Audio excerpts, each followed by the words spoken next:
Olá, meus queridos, tudo bem? Tudo na paz? Graças a Deus.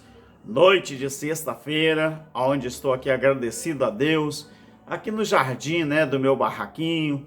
Graças a Deus, um lugar que eu gosto muito, onde eu posso alimentar os pássaros, onde eu posso colocar água para eles. E como a minha esposa saiu com a minha nora, foram visitar um lugar onde foram chamados, e ali eles foram. Eu aproveitei este momento.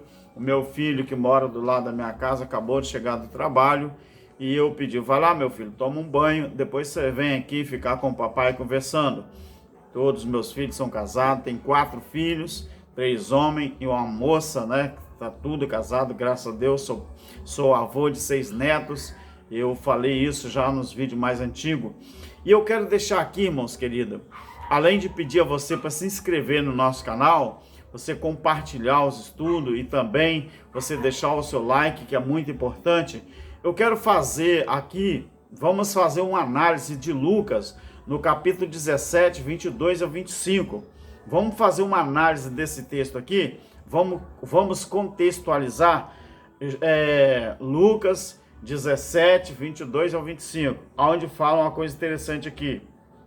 Fala assim: então disse aos seus discípulos, Jesus disse aos seus discípulos, dias virão em que desejareis ver um dos dias do Filho do Homem, mas não o vereis. Versículo 23, e vos dirão: ei-lo ali, ei-lo aqui, ou ei-lo ali, não vades nem os sigais, porque como relâmpagos ilumina desde uma até a outra extremidade do céu, assim será também a vinda do Filho do Homem no seu dia. Mas primeiro é necessário que ele padeça muito e seja rejeitado por esta geração.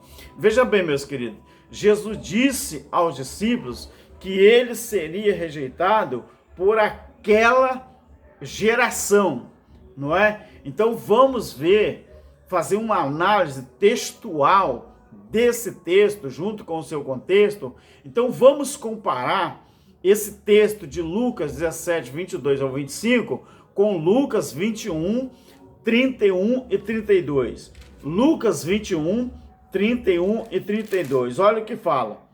Lucas 21, 31 e 32. Olha só. Assim também, quando virdes essas coisas acontecerem, sabei que o reino de Deus está perto. Em verdade vos digo que não passará esta geração sem que tudo isto aconteça. Observe que a mesma expressão, esta geração, ela aparece em todos os dois textos, tanto em Lucas 17, 22 ao 25, quanto em Lucas 21, 31 ao 32. Então você tem que observar que a mesma expressão, esta geração, ela aparece em ambos os versículos. Então, se perguntarmos aos futuristas qual foi a geração que rejeitou o Filho do Homem, com certeza eles vão afirmar que foi aquela geração e não a nossa. Pergunte aí aos futuristas, aos religiosos de carteirinha, de plantão, qual foi a geração que rejeitou o Filho do Homem. Eles vão dizer: foi aquela geração e não a nossa. Agora, experimente perguntar qual era a geração que não passaria sem que todas as coisas deveriam acontecer. Qual será a resposta dos crentes de carteirinha ou do sistema religioso? Sabe qual é a resposta? Eles vão dizer que a geração que não passaria sem que todas as coisas acontecessem, eles vão dizer que é a nossa geração e não aquela geração.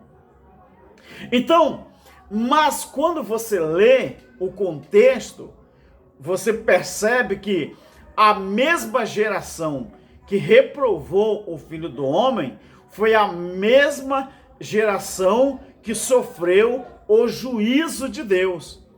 Vamos observar aqui, olha só, Mateus capítulo 23, observa uma coisa interessante. Do versículo 28 ao 39. Mateus 23, 38 ao 39. Mateus 23, 28 ao 39. Olha o que diz aqui. Começando do versículo 28 do capítulo 23 de Mateus. Olha só. Assim também vós, exteriormente, pareceis justo aos homens, mas interiormente estão cheios de hipocrisia e de iniquidade. Preste atenção.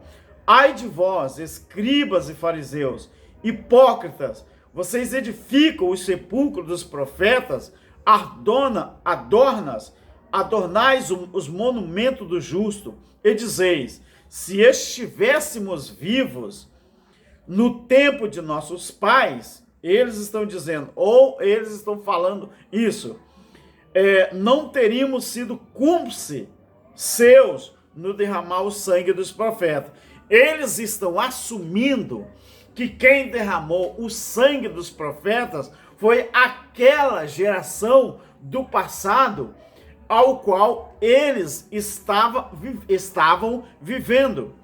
Assim vós testificais que sois filhos dos que mataram os profetas. Jesus só corrobora com a própria palavra deles. 32.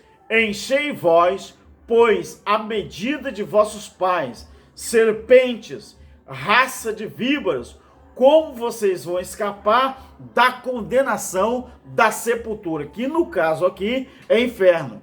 João Ferreira de Almeida, essa tradução, a Bíblia Viva, a tradução aqui é inferno, mas sabemos que inferno é sepultura, lugar dos mortos. Jesus continua, portanto, eu vos envio profetas, sábios, escribas, a uns vocês matam e crucificaram, a outros vocês açoitaram nas vossas igrejas, sinagogas, e perseguiram de cidade em cidade.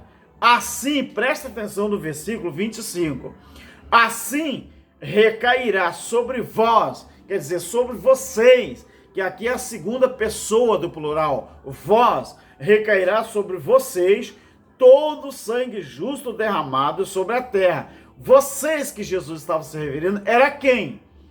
Era eu e você, 2000 anos depois da cruz? Não, era a geração em que eles estavam vivendo. Aí Jesus disse, recairá sobre vós todo o sangue justo derramado sobre a terra, desde o sangue do justo Abel até o sangue de Zacarias, filho de Baraquias, a quem vocês mataram entre o santuário e o altar.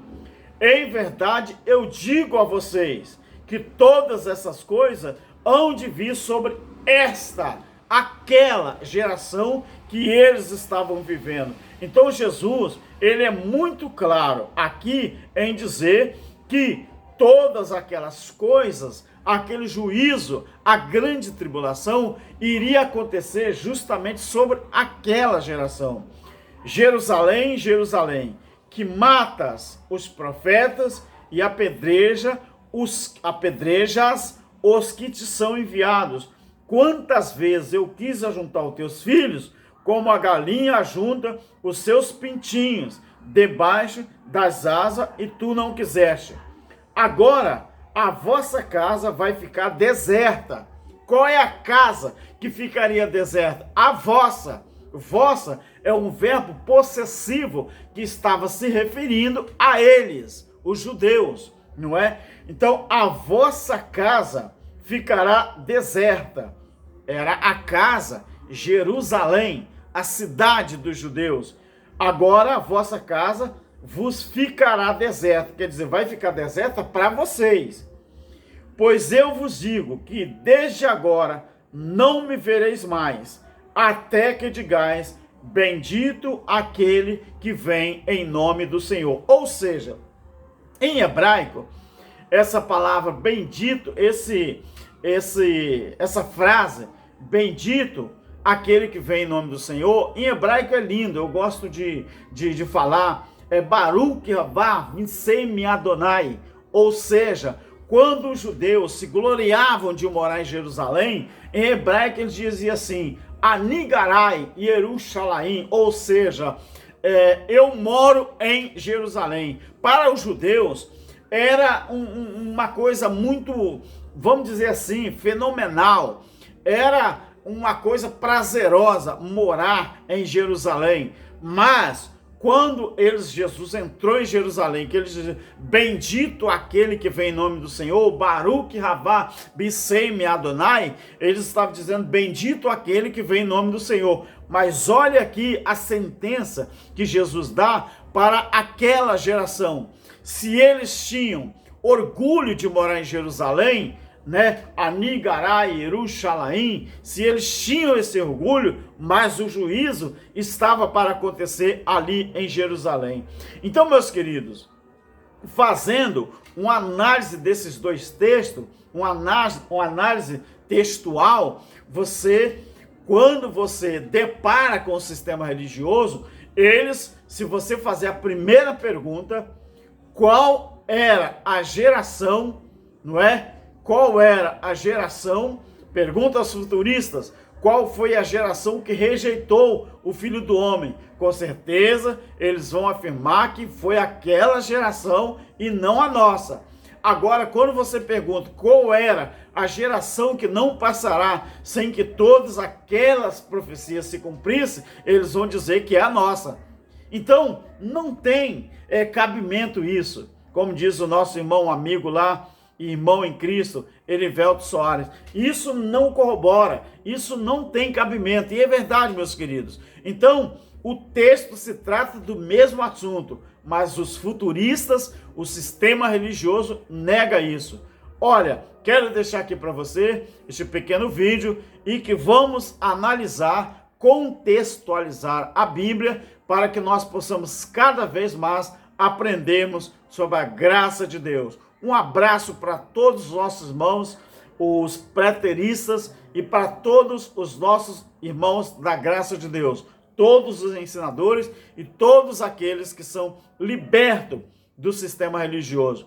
Eu acabei de conversar com uma certa pessoa, quando eu levei a minha esposa, a minha nora lá embaixo, o meu neto, e lá na cidade, né, no centro, quando eu falo lá embaixo, é lá no centro, para eles participar lá de um culto, não é? Que eles foram convidados e foram ali. E eu disse, né, que nem a Bíblia dizendo, nem Jesus dizendo que o ministério profético encerrou lá no juízo. Jesus disse que a lei e os profetas duraram até João. Nem assim eles acreditam. Tem crente que passa o dia inteiro fazendo qualquer coisa, menos estudando a Bíblia. E quando a gente estuda a Bíblia para aprender, nós é que somos ignorantes. Nós é que falamos besteira. Nós é que não sabemos o que falamos. Agora, tem cabimento isso, meus queridos? Para você ver como que é difícil encarar essa jornada, essa batalha, que é ensinar o preterismo completo. Então não é fácil, é muito difícil, mas esse difícil que eu falo não nos desanima, pelo contrário, nos incentiva cada dia mais. Meu querido, graça e paz, e tenhamos uma boa noite e até o próximo vídeo. É o abraço do nosso irmão Alberto Lírio. Amém, graça e paz.